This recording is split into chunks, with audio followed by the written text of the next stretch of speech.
Okay, so here we're putting on the flywheel key. A pretty simple process. Just put it in. It went with the round side down. Of course, now we're putting in the flywheel. Nothing to it. I know the angle is really bad here. However, it's the angle we got. Sorry, guys. So yeah, putting on the flywheel. And here I'm giving it kind of a little of a tap to make sure I'm all the way up on the flywheel key. And again, when the flywheel key went into the crank, it goes round side down into the crank. Many of you guys know this, but I don't want to leave anything out. Your view is already bad enough, so I apologize. Here we go. We're putting in the bolt. And I was able to obtain additional flywheel bolts at Lowe's. Just basically took my high grade flywheel bolt to Lowe's, matched it with some low grade, and that's how I did my timing. It's a good alternative to mounting your flywheel.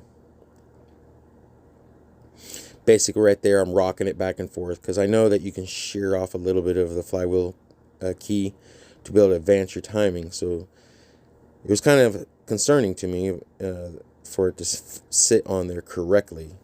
To me, that would affect the timing, but I rocked it over to one side, which would be your most advanced. Looks like it worked out pretty good. Here I'm using my impact. I'm using first my deep socket to set the bolt, and I'm wanting to make sure again it's on the most advanced side, at least in my theory.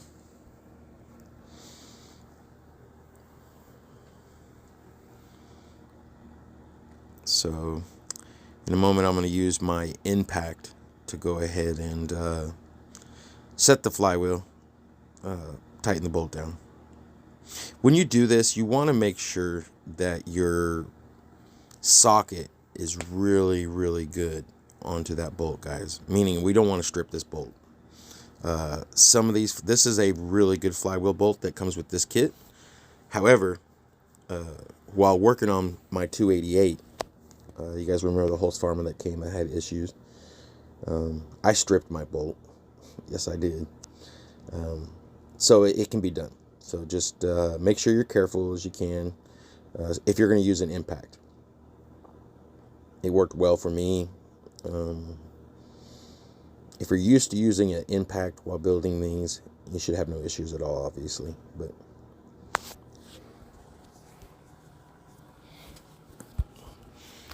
here I just put my hand down there, kind of hold the flywheel and the crank while I tighten the flywheel up. And again, it's a bad angle, I know. I brought you guys over my right shoulder this time. However, I am left-handed, so I pointed the project back towards my side. I don't know what I was thinking. So here we're putting on the coil. And so it's a pretty simple process as well. Put the flywheel, or put the coil on there. Get your bolts ready. It has a few washers. The washers go on top. There's a card.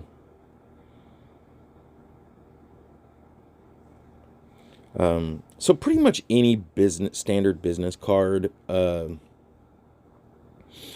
you can get will work just fine. So here we go. So basically that's me putting the bolts in. Pretty uneventful. I'm probably looking for the bolts right now. There they are. And again, you put the washer on the bolt and then just feed it on to hold the coil on. It kind of moves around quite a bit.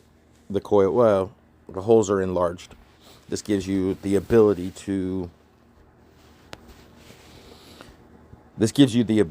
set the gap very easily.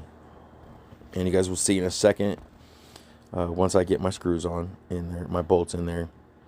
I'll basically take that card that I have that you see on the white card and put it onto the magnet portion, roll it towards the coil, and the coil will suck itself to the magnet, and then you just tighten down the bolts. Pretty simple process. Again, there are tools for this. I've used this method many times, never had an issue. It's me getting the bolts ready, basically not tight, but just down there close. That way when I put this in, you'll see I'm getting ready to do what I just see. I roll it over till I get the magnet, and that'll pull that coil right to it. It just did. Now right there. And then see how it's tight? It's real tight. And now you can tighten down your bolts. And that's how you install your coil. Pretty simple process. Like I said, they make a tool for it, but any standard business card will work. I use this particular. It's a, I don't know. I've had it on my bench for a while, and I just reach over and put it in there. Now you see, I just pull it out. It's kind of hard first, and there you go. You're ready to go. Yes, sir. Next, we're going to install the top end.